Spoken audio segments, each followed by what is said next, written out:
আসসালামু আলাইকুম রহমতুল্লাহি বারাকাতুহু। সুলতান মাহফুজের ডেইলি লাইফস্টাইল চ্যানেলে তোমরা সবাইকে স্বাগতম। তোমরা সবাই কেমন আছো? আশা করি তোমরা সবাই আল্লাহর রহমতে ভালো আছো। আমরাও সবাই আল্লাহর রহমতে ভালো আছি। আমার পুরনো বন্ধুরা যারা আছেন তাদেরকেও অনেক ধন্যবাদ। যারা নতুন বন্ধু হয়ে এসেছেন তাদেরকেও অনেক ধন্যবাদ। প্লিজ তোমরা ভিডিওটা পুরো দেখবেন, সম্পূর্ণ ভিডিও লাইক দিয়ে ভিডিওটা দেখবেন। আমি এখানে টিপস সহ পাট শাকের ঝরঝরে ভাজা রেসিপি এনেছি, সিম্পল রেসিপি আর কি। এখন তো পাট শাকের দিন, এই সময় পাট শাক খেতে খুব ভালো লাগে। আপনারা ভিডিওটা দেখুন কীরকমভাবে আমি ভাজা করলাম। একদম নরম কচি পাট শাক আমি এখানে নিয়েছি আর কি। সেই শাকগুলোকে ভালো করে ধুয়ে পরিষ্কার করে নিয়েছি।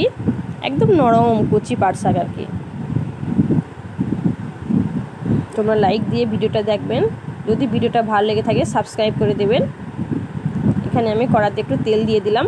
তেল দিয়ে পাট শাকগুলো দিয়ে দিলাম।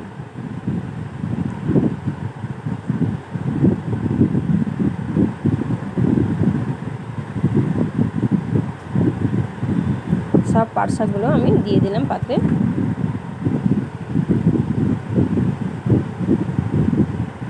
অল্প লবণ দেবেন, কিন্তু শাকটা জড়ে যাবে আর কি।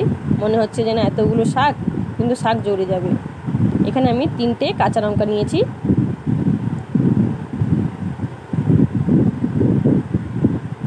লবণ অল্প দিয়ে দিন, হাফ চামচ, আমি ছোটো চামচ দিয়ে হাফ চামচ লবণ দিয়ে দিলাম। ঢাকা দিয়ে রেখে দিয়েছিলাম। শাকটা জড়ে গিয়েছে আর জলটাও বেরিয়ে গিয়েছে। নরম শাক তো, তাই জলটা বেরিয়ে গেছে। আমি ধুয়ে 1 ঘন্টা আগে ধুয়ে রেখেছিলাম আর কি। আমি এখানে 1 ফোঁটাও জল দিইনি। তারপর এরকম কাঠি দিয়ে, বা আপনারা যদি লোহার এরকম শিক থাকে, আমরা কি শিক বলি, আপনারা কি বলে জানেন না, আমরা এই শিক দিয়ে ভালো করে এরকম অনবরত নাড়াতে হবে কি আর কি। ওরকম নাড়াতে নাড়াতে দেখবে এক পর্যায়ে একদম ঝরঝরে হয়ে যাবে একদম।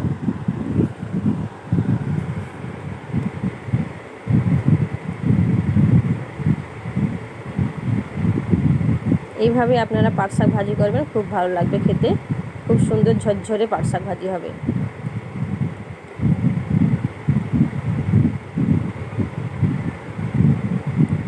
অনবরত নাড়াতে হবে আর কি। দেখতে পাচ্ছেন বন্ধুরা কীরকম হয়ে গেছে।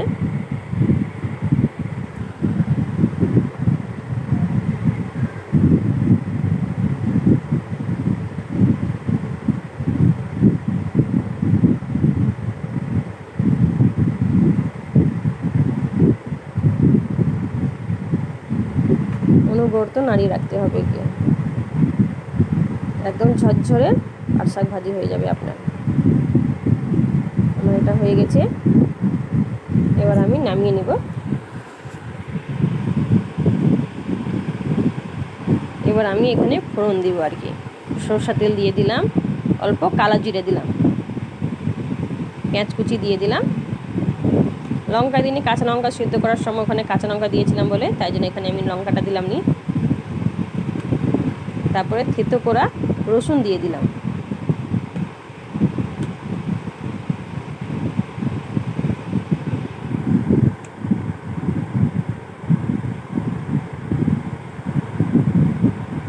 লাল হয়ে এসছে, এবার শাকগুলো দিয়ে দিলাম।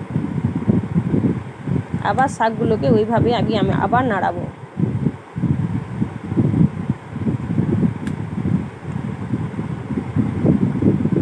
এইভাবে শাক ভাজি করে খেয়ে দেখবেন, তারপরে আপনি বলবেন সুন্দর শাক ভাজি খেতে লাগে। গরম ভাতের সঙ্গে তো খুব সুন্দর লাগে শাক ভাজি খেতে।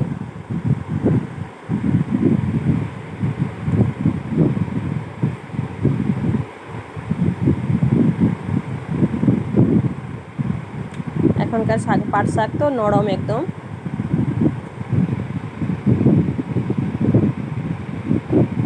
হয়ে এসছে, আমি এবার নামিয়ে নিব। কেমন হয়েছে কমেন্ট করে বলবেন। কেমন হয়েছে কমেন্ট করে বলবেন আপনারা।